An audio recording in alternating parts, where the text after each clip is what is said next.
Bueno, buenas tardes. Vamos a hacer nuestro repaso previo al examen. Quiero revisar primero, vamos a revisar el material de la semana 1.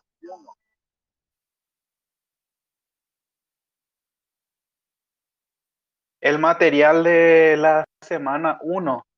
Entonces, para empezar, quiero decirles que tienen que leer muy bien los materiales de la semana 1, 2 y 3 para el examen.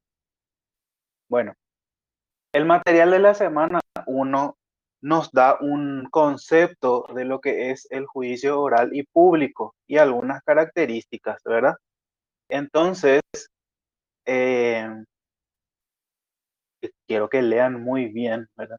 El juicio oral y público de por sí es la etapa número 3 del proceso penal paraguayo. Nosotros sabemos que el proceso penal paraguayo, según nuestro sistema legal, consta de 3 etapas: etapa preparatoria, intermedia y el juicio oral y público, ¿verdad? O sea, en teoría, esa estructura no siempre se cumple. Nosotros sabemos que la propia ley establece mecanismos para no llegar al juicio oral y público, que son las otras salidas procesales que todos ya conocemos, ¿verdad? Pero digamos que el sistema natural o idóneo para resolver cualquier causa tiene que ser el juicio oral y público, porque es el que tiene todas las características necesarias para que se cumpla el derecho y se cumpla la ley, como solemos escuchar en boca de jueces y fiscales, que se cumplan los presupuestos. Bueno, en el juicio oral lo que se cumple, los famosos presupuestos de hecho y presupuestos legales para poder llegar a qué. ¿A qué queremos llegar con el juicio oral? A la verdad. Y el juicio oral es el que tiene todos los condimentos para llegar a la verdad. Así alguna vez creo que les habré explicado o comentado que en la vida real no siempre se llega a la verdad, sino se llega más allá de la verdad a un lugar que sea lo más beneficioso para el cliente y lo menos perjudicial para el cliente. Ejemplo, salida procesal denominada suspensión condicional del procedimiento. Puede ser que tu cliente sea total y absolutamente inocente en el trasfondo de la investigación, ¿verdad? Por supuesto que nadie sabe, porque la ley va a presuponer eso si hay pruebas fácticas, pruebas de hecho. Mientras no se probemos los hechos, la ley no le va a considerar inocente, pero sabemos que es inocente.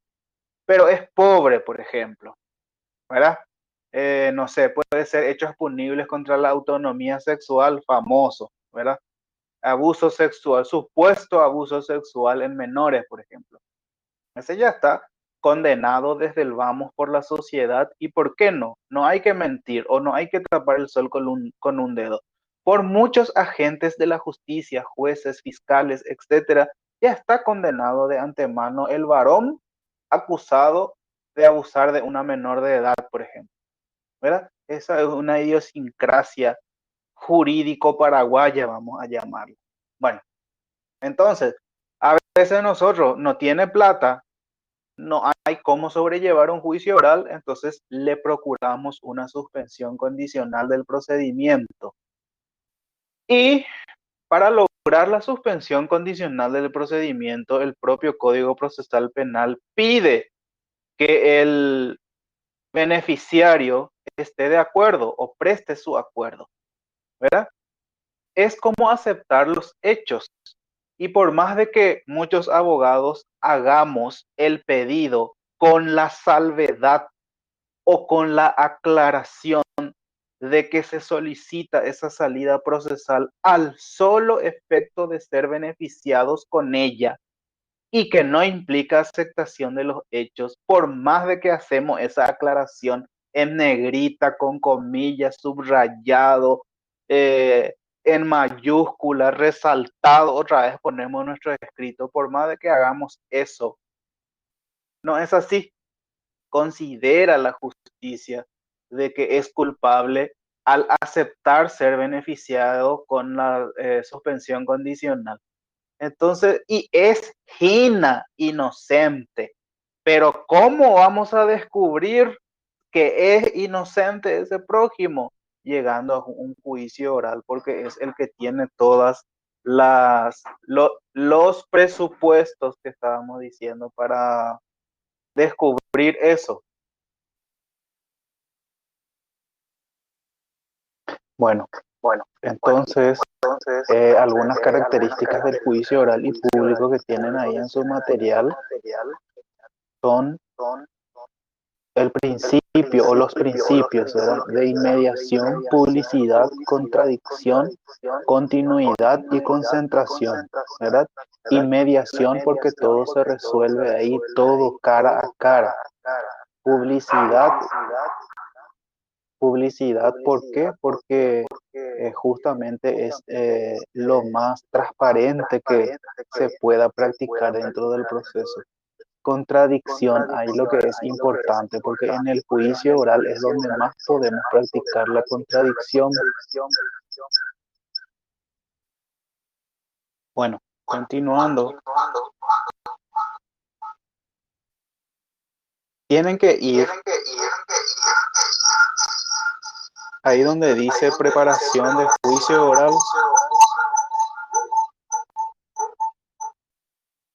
¿Cómo ven esa parte? Entonces, es una descripción de lo que ocurre, ¿verdad? Nosotros sabemos que el juicio oral no es más que una audiencia, ¿verdad? Entonces, ¿qué ocurre cuando? Una vez que se haya terminado la audiencia preliminar, la famosa audiencia preliminar, que es lo que se hace en la etapa preparatoria. Nosotros sabemos que el camino al juicio oral es la culminación de la etapa preparatoria, la culminación de la etapa preparatoria a través de una acusación fiscal. Ese es el camino generalmente hacia un juicio oral y público. Cuando el fiscal acusa, ¿verdad? Se celebra la famosa audiencia preliminar. Esa audiencia preliminar es lo que representa tangiblemente, por así decirlo, a la famosa etapa intermedia, ¿verdad? Donde si no existen otras cuestiones que resolver o no se resolvió de otra manera, se eleva a juicio oral en esa audiencia preliminar, ¿verdad? Y es donde termina la función del juzgado penal de garantías, ¿verdad? Una vez que se elevó a juicio oral, toma la posta el tribunal de sentencia conformado sola y exclusivamente para esa causa. El tribunal no es un colegiado permanente e inamovible, ¿verdad? Porque si fuera así, no va a haber transparencia. Si todos ya sabemos quiénes son los jueces, que generalmente eso ocurre en el mundo civil cuando nosotros ya sabemos que tal juez pide esto para un divorcio y el juez del otro turno no te da tantas vueltas, entonces nosotros como litigantes solemos decir, vamos a esperar a que llegue el turno de tal juez nomás para meter la demanda, etcétera, etcétera. Bueno, eso podría ocurrir en lo penal si el tribunal fuera inamovible y permanente, cosa que es muy peligroso, ¿verdad? Lo que favorece a la transparencia es que el tribunal se conforma siempre, todas y cada una de las veces, para cada juicio oral. Por eso que se sortea, ¿verdad? Entonces, una vez llevada a cabo la audiencia preliminar, entonces si se eleva a juicio oral, entonces ya pasa a manos del tribunal de sentencia que tocó, ¿verdad? Van bajando. Desarrollo del juicio oral, ¿verdad? Una vez que se conformó, que ya tenemos tribunal, pasando un poquitito ya esas cuestiones que podríamos llamarlo de mero trámite, como son el sorteo, la elevación o derivación del expediente, ¿verdad?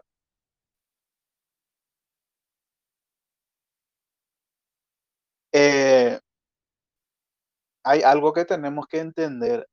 El juez no le espera a nadie, pero al juez se le espera. Es un viejo y conocido refrán en el mundo del derecho. ¿Qué quiere decir eso? Si la audiencia de juicio oral fue fijada para las 8 de la mañana, las partes ya deben estar ahí para las 7 o a más tardar para las 7:30, ¿verdad? Pero los jueces generalmente llegan pasada la hora que se fijó, pero a ellos debemos esperarle. Si nosotros somos los que llegamos tarde, corremos el riesgo de que la audiencia se suspenda, porque a nadie se le espera. El juez, en este caso los jueces, que son tres, no le esperan a nadie, pero a los jueces sí se les espera. Entonces tienen ahí en desarrollo del juicio oral, tienen ustedes bastante detallado qué es lo que ocurre generalmente al inicio de, quiero que lean muy, muy bien, porque en el examen pregunta, entonces quiero que lean, quiero que se familiaricen y que se empapen con con estos materiales que tienen ustedes a disposición en la plataforma. Uno, porque el examen está hecho a partir de estos materiales. Y dos, porque son materiales demasiado lindos y no muy fáciles de encontrar. No hay mucha literatura, digamos, práctica o una literatura dinámica, o vamos a llamarle también literatura didáctica sobre la práctica de la profesión del abogado. No es mucha.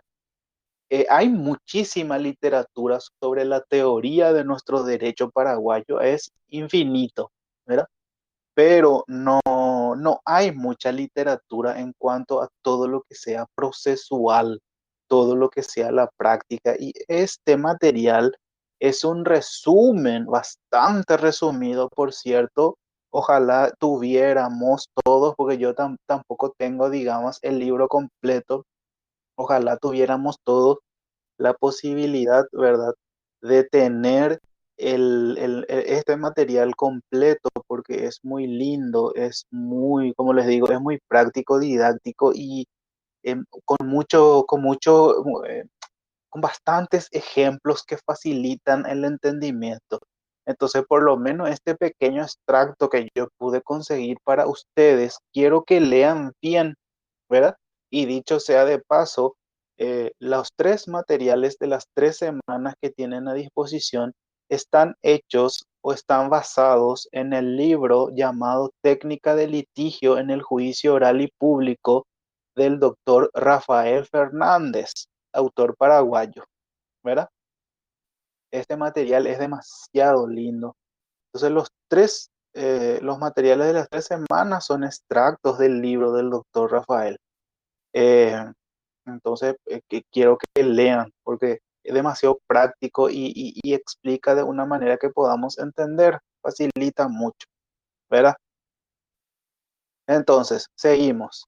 Una vez que se hace el desarrollo, ¿verdad? O la famosa presentación de, en el juicio oral, que es el desarrollo que tienen ustedes ahí, el ítem, desarrollo del juicio oral, y comienza oficialmente el presidente del tribunal abre la sesión, por así decirlo. No es una sesión, ¿verdad? Es una audiencia, pero para ejemplificar nomás. Quien abre la sesión oficialmente es el presidente del tribunal, ¿verdad? Quien comienza dándole la palabra en realidad al actuario, ¿verdad? O al secretario, para que el secretario explique si hay cuestiones previas que resolver, como por ejemplo si hay incidentes, ¿verdad? Que creo que estuvimos hablando en otros audios, en otros videos sobre el tema de los incidentes. Comienza preguntando todo eso siempre el presidente o presidenta del tribunal, del colegiado, y, y si no existe nada que detenga el proceso natural del juicio, entonces continúa. Em, una vez que el presidente del tribunal explica qué es lo que va a acontecer, sobre todo a quien explica qué es lo que va a acontecer es al acusado, ¿verdad? Es quien tiene derecho a que se le explique, porque el fiscal ya no hace falta porque conoce de derecho, el abogado defensor público o privado conoce de derecho, pero es justamente el derecho del acusado, atención acá, ya no hablamos del imputado, es acusado, ¿verdad? El imputado para llegar al juicio oral debe ser acusado por el investigador que es el fiscal, ¿verdad? Entonces el tribunal, el presidente del tribunal siempre procede a explicarle qué es lo que va a acontecer. Y seguidamente lo natural que debe ocurrir es, hablábamos hace rato del principio de contradicción, ¿verdad? Se le da primero la palabra, que las primeras palabras de las partes, ¿cómo se le llama? Se le llaman alegatos, ¿verdad? El secretario ya lee le cuenta al tribunal de qué se trata la audiencia o qué es lo que se va a juzgar. Le dice quién es el acusado y por qué supuesto hecho punible, ¿verdad? Al tribunal no le interesa el expediente que vino del juzgado penal de garantías, no le interesa lo que investigó, descubrió o dejó de descubrir la fiscalía. Al tribunal le interesa lo que se pueda probar o no probar en esa audiencia de juicio oral. Todo lo que hizo el fiscal bajo la atenta mirada del juzgado penal de garantías solamente sirvió para dar contenido o motivar la elevación de la causa a juicio oral. Solamente para eso sirve. Jamás nadie, ningún tribunal nunca va a juzgar a ninguna persona basado sola y exclusivamente en los antecedentes contenidos en la carpeta fiscal o, mejor dicho, en el expediente. Nunca debe en pleno juicio oral practicarse las pruebas que se tengan que practicar y en base a eso se le va a juzgar, ¿verdad? Y uno pensando, planteándose así, diría, bueno, demasiado fácil, digo, entonces el juicio oral. Y sí, no es cosa de otro mundo, no es algo para salir desfavoridos, ¿verdad? Es eso, pero eso implica que sea sencillo en ciertas palabras, no implica que sea algo, cualquier cosa nomás para hacer. Lleva, requiere y exige una preparación por parte del abogado, ¿verdad? Y justamente la preparación está donde se ve si el fiscal justamente o el abogado se preparó en sus alegatos de inicio y también en los alegatos de clausura. Ahí se da cuenta. Entonces el presidente del tribunal siempre le da la palabra primero. En los alegatos de inicio primero se le da la palabra al fiscal y luego del fiscal se le va a dar a la querella adhesiva si hubiere. Y si no, después se le va a dar la palabra a la defensa para que pueda esgrimir sus alegatos de inicio. ¿Por qué se le da al fiscal primero la palabra? Porque es el fiscal quien llevó a la mesa, quien llevó frente al tribunal el caso y les dijo, tienen que resolver esto. Entonces primero se le da la palabra al fiscal para que le explique al tribunal de qué se trata y en qué se basa para llevar ese caso a juicio oral. Porque en plena audiencia de juicio oral, si el tribunal considerara que no existen fundamentos para que esa causa sea discutida en juicio oral, puede anular todo y termina ahí, ¿verdad? O remitir otra vez los antecedentes para que se puedan subsanar o rechazar, ¿verdad? Que puede ocurrir, ¿verdad? El juzgado penal de garantías se puede equivocar y la fiscalía también se puede equivocar, ¿verdad? Es más, muchísimos antecedentes hay de eso. Eh, Hay fiscales que han presentado juicio oral y público basados en eh, el parte policial de intervención policial nomás. Eso es una locura, ¿verdad? Entonces, le da primero la palabra para las alegaciones de inicio al fiscal y ahí tiene que decirle al tribunal, le cuenta que hubo un caso, un hecho que tiene pruebas que fundamentan la culpabilidad de fulano de tal, etcétera, etcétera, y tratar de convencerle. Es este momento lo que más se parece al sistema anglosajón que se usa, por ejemplo, en Estados Unidos, donde suelen ver ustedes en las películas el gran jurado y que el abogado o el fiscal no tanto le hace caso al juez, sino siempre está tratando de convencerle al jurado de su postura. Bueno, en este momento nos parecemos a ese sistema jurídico, el anglosajón, que es que nosotros no tenemos que tratar de convencerle a un jurado, sino al juez. Y podrán decir ustedes, no, no, no importa si no hablo bien o si no se entienden mis alegatos y para eso van a estar luego las pruebas.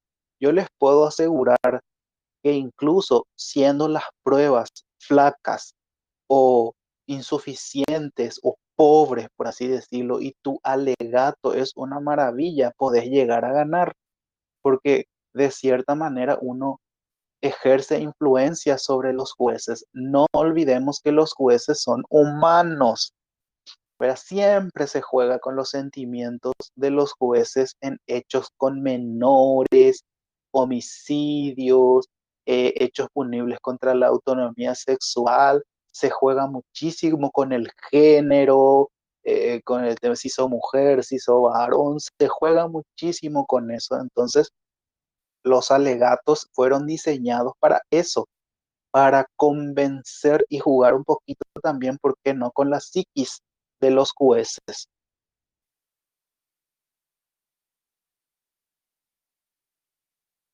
Bueno, si vamos a dividir o poner por etapas el juicio oral y público o la audiencia, tienen ustedes ahí en su material, en la primera etapa o en la primera parte se debate sobre la existencia del hecho punible, cosa que me parece totalmente natural, ¿verdad?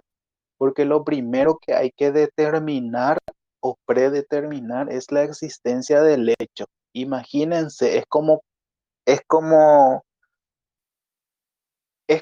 cuando una persona denunció en la fiscalía que le mordió el pitbull de su vecino, ¿verdad? Y se fue y le denunció en la fiscalía y en la fiscalía abrió una carpeta fiscal, ¿verdad? Que el pitbull de tu vecino te muerda no es delito en ninguna parte. Dice que, bueno, no está tipificado por el Código Penal paraguayo.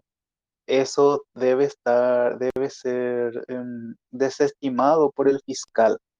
Y entonces el fiscal gastó 6 meses, gastó de balde tiempo y recursos públicos investigando un hecho punible inexistente. Primero debió determinar si que el pitbull de tu vecino te muerda es o no es un hecho punible. Bueno, eh, valga la analogía, es lo mismo.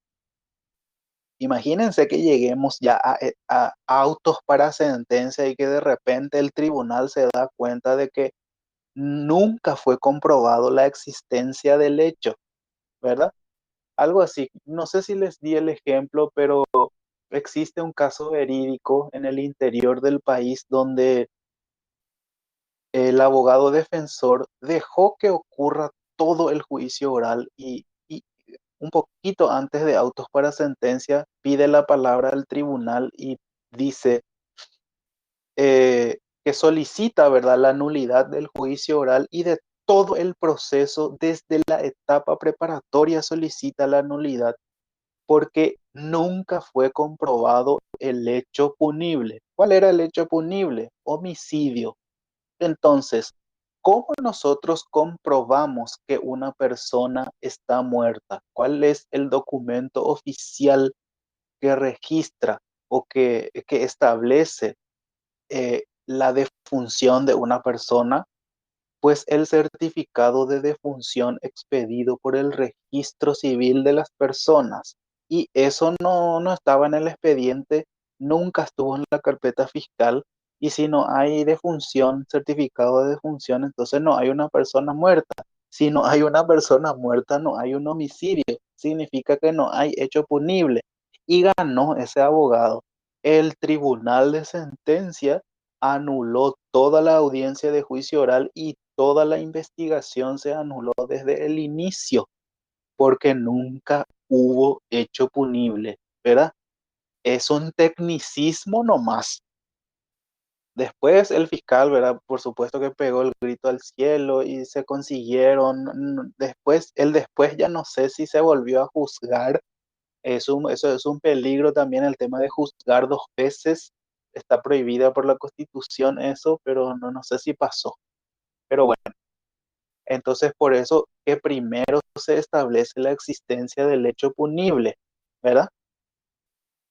Se ve la tipificación del hecho punible, se ve la antijuridicidad. ¿Por qué hay que ver la antijuridicidad? Porque imagínense que si hubo un hecho punible,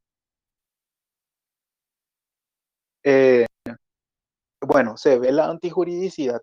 Hubo un hecho punible, pero no es antijurídico porque es en defensa propia, por ejemplo. Luego se ven los atenuantes y agravantes. Atenuantes, que podría ser una excitación emotiva, un agravante que puede ser eh, un, un homicidio contra infantes, por ejemplo, o un parricidio, por ejemplo, ¿verdad? Y también se ve la reprochabilidad del autor, ¿verdad? Porque es importante establecer la reprochabilidad, porque si no es reprochable el autor no puede haber sanción. Por ejemplo, una persona que sufre, que tiene problemas psíquicos, ¿verdad?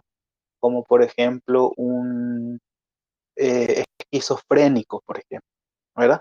Entonces no se le puede sancionar porque no es reprochable, porque no sabe lo que hace.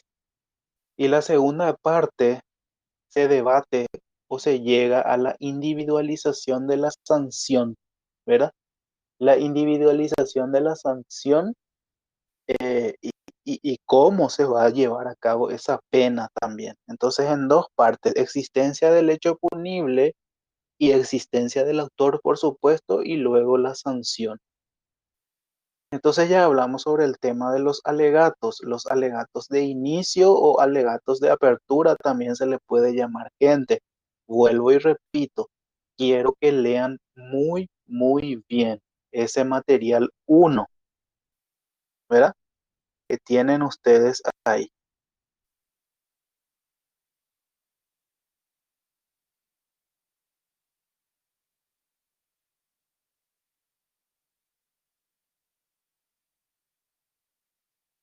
¿Ven?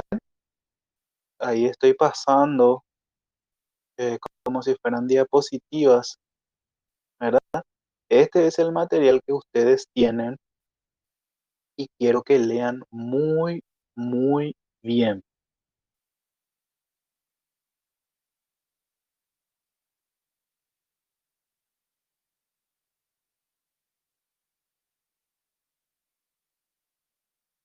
Después tienen ustedes el material de la semana 2, ¿verdad? Que inicia con los alegatos iniciales o de apertura, ¿verdad? Que hicimos una retroalimentación, por así decirlo, ¿verdad? Entonces, primero habla la fiscalía, luego habla la defensa, ¿verdad? El alegato de apertura es la expresión jurídica que designa a las palabras iniciales con las cuales el fiscal debe exponer y presentar oralmente ante el tribunal la acusación contra la persona que está siendo procesada, ¿verdad? El objetivo de su exposición es explicar brevemente el contenido de la acusación. Dicho sea de paso, aprovechamos la oportunidad para decir que los alegatos o de apertura o de clausura no se puede leer en la vida real, ¿verdad?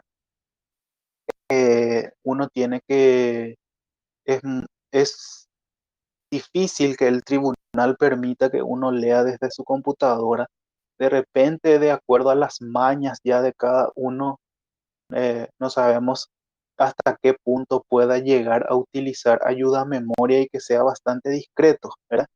Y en la defensa de ustedes en ese sentido es parecido a la vida real porque ustedes no van a poder leer, tienen que saber de memoria los alegatos. Aquel alumno que, cuyo papel sea el de abogado, fiscal o querellante, tiene que saber sus alegatos de memoria. En realidad todos tienen que saber sus partes de memoria, ¿verdad? Eh, los alegatos del fiscal y de la defensa son distintos en el sentido de que a partir de nada, el fiscal empieza su aclaración o cuenta, relata desde su punto de vista. Entonces, el alegato de la defensa es en ese sentido un poco más fácil porque lo único que uno tiene que hacer es atender muy bien lo que el fiscal dice para poder negar categóricamente todas y cada una de sus manifestaciones, ¿verdad? Y fundamentar por qué estamos negando. No puedo yo decir negamos categóricamente las acusaciones de la fiscalía y hasta ahí nomás. Tenemos que fundamentar, ¿verdad? Pero en ese sentido es un poquito, creo yo, más fácil los alegatos de la defensa, porque uno ya tiene la oportunidad de escuchar todo lo que dijo el fiscal y a partir de eso, em, inclusive ir anotando y ir formando en nuestras cabezas por lo menos ideas para poder retrucar. Y es más, un tip. Ustedes saben que el acta de imputación y el acta donde se le acusa al imputado en una parte y al acusado en el otro son documentos que se fundamentan en la ley y deben estar explicados por el fiscal en este caso.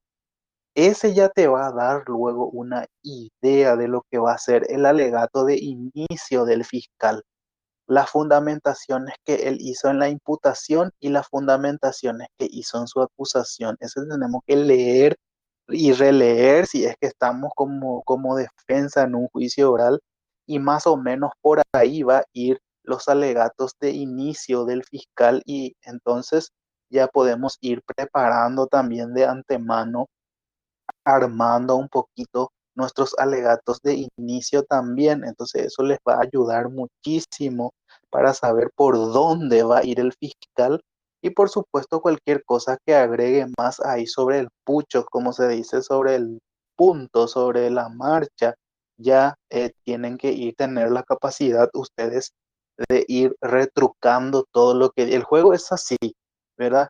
El primero que tiene la palabra es el que impone la idea y el segundo es quien tiene que retrucar todo lo que dijo, ¿verdad? Entonces, así están el derecho a réplica y el derecho a dúplica también. Es un ping-pong, ¿verdad? Entonces, los alegatos de inicio de ambas partes tienen en el material 2. Después tienen habla sobre la declaración del acusado, ¿verdad? Cuál es la oportunidad, cómo es la forma de prestarla. Deben de leer muy bien, gente. Vuelvo a repetir, material 1, 2 y 3 deben de leer muy bien para el examen. Que no sé aún, no me avisaron aún en forma oficial cuándo va a ser la fecha, pero me imagino que va a ser este viernes. A ver un poco qué fecha es este viernes. 29, me imagino que va a ser este viernes 29. No sé si un solo día va a estar disponible o va a estar disponible todo el fin de semana, ¿verdad? Que generalmente están disponibles el examen varios días. Seguramente que desde este viernes entonces va a estar disponible. Quiero que lean bien.